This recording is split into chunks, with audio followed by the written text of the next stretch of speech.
Halo semuanya, perkenalkan nama saya Windy Balaati dengan NIM 19672011024. Saya dari kelas A19 dengan dosen mata kuliah Yonisius Ma'arisid, SIP, MSI. Saat ini saya akan bahas tahapan perkembangan kapitalisme dan sistem ekonomi kapitalisme.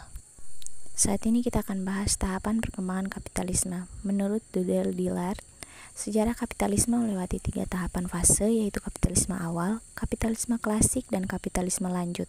Dimulai dari lahirnya institusi pasar atau market pada abad ke-19 dan kemudian dilanjutkan dengan perkembangan perdagangan jarak jauh antar pusat-pusat kapitalisme dunia. Sini ada kapitalisme awal. Kapitalisme awal. Istilah kapitalisme awalnya muncul dari konsep ekonomi dari Inggris di abad ke-18, kemudian menyebar ke Eropa Barat dan Amerika Utara sebagai akibat dari perlawanan terhadap ajaran gereja. Kapitalisme merupakan paham yang meyakini bahwa pemilik modal dapat melaksanakan usahanya dan meraih keuntungan sebesar-besarnya. Selanjutnya, sistem ekonomi kapitalis.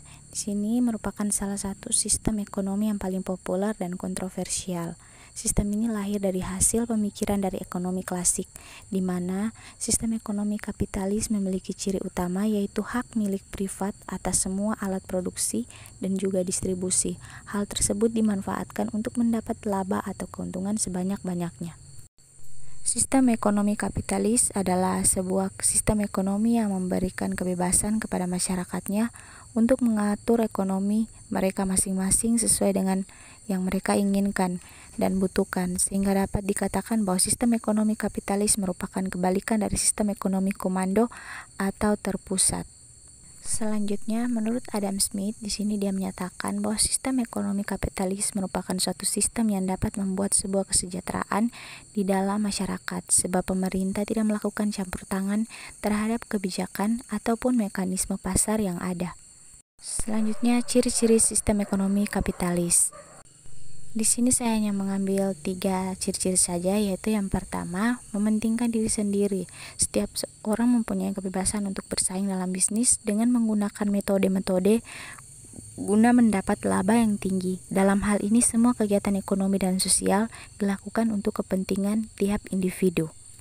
Selanjutnya yang kedua, hak milik perseorangan diakui di negara yang menggunakan sistem ekonomi kapitalis akan memberikan kebebasan untuk rakyatnya dalam menimbun kekayaan pribadi tanpa memperdulikan posisi orang lain yang tidak mempunyai kemampuan dalam melakukan hal yang sama.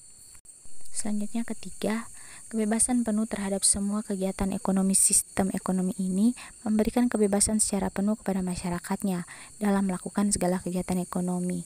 Intervensi dari pihak pemerintah sangat dibatasi, jadi mereka hanya berperan sebagai penyedia fasilitas saja. Oleh karena itu, semua pemilik bisnis dan masyarakat umum bisa melakukan semua kegiatan ekonomi dengan lancar bebas. Dengan begitu dapat disimpulkan bahwa negara mempunyai peran yang sangat sedikit dan hanya berperan sebagai keamanan serta ketertiban, menentukan hak-hak kekayaan pribadi, dan juga menjaga persaingan tanpa adanya hambatan. Sekian video saya mengenai materi tentang tahapan perkembangan kapitalis dan sistem ekonomi kapitalis. Semoga bermanfaat. Mari bergabung bersama dengan kami di Universitas Pembangunan Indonesia di Fakultas Ilmu Sosial dan Politik, Program Studi Ilmu Politik. Terima kasih.